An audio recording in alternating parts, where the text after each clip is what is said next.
நான் இதான Aadhaar card renew பண்ற ஆபீஸ். ஆமாப்பா, யாருக்கு மாத்தணும்? அதானே. மா ஆதார் கார்டு யாருக்குமா மாத்தணும்? உனக்கு அப்பாக்கா? ஆமா இல்ல, நீங்க போய் மாத்திட்டு வந்துட்டீங்களே, நான் தான் மாத்தணுமா? யாருக்குள்ள சார், எனக்கு தான் மாத்தணும். பயோமெட்ரிக்கா, அட்ரஸ், ஐடென்டிட்டியா? என்ன இது மா, என்னமா மாத்தணும்? பயோமெட்ரிக், அட்ரஸ், ஐடென்டிட்டியா? மூணுமே மாத்தணுமா சார்? மூணுமே வா போச்சு. சரி, உங்க பர்சனல் டீடைல்ஸ்லாம் பட்டு சொல்லுங்க பாப்போம். என் பேரு வந்து மா, இவன் இங்க நம்ம பர்சனல் டீடைல்ஸ்லாம் கேக்குறாமா? சொல்லிட்டா ஆளு பார்க்க திட்டு கொட்டியாகறான். சரி, நீ எதுக்கு லைன்லயே இருனா? இதான் சார் எங்க பர்சனல் டீடைல்ஸ். மா, நம்ம அட்ரஸ் வேற கேக்குறாரு.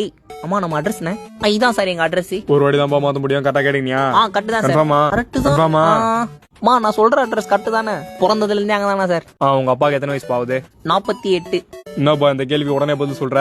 கரெக்டான்னு கேட்டுக்கோ. எங்க நீனா வயசு எங்களுக்கு தெரியாதா? டேய், ஒரு வாட்டி தான் மாத்த முடியும். மா, அப்பா வயசு என்ன? ஆடி மூஞ்சி ஆவணி வந்து 50 தான் சார். என்னப்பா நெட் ஸ்லோவா இருக்குது, இன்னைக்கு பண்ண முடியுமா தெரியலையா? காலேஜ் லீவ் போட்டு வந்திருக்க சார், கொஞ்சம் பார்த்து பண்ணி விடுங்க. இன்னைக்கு முடியாது, நாளைக்கு வாப்பா.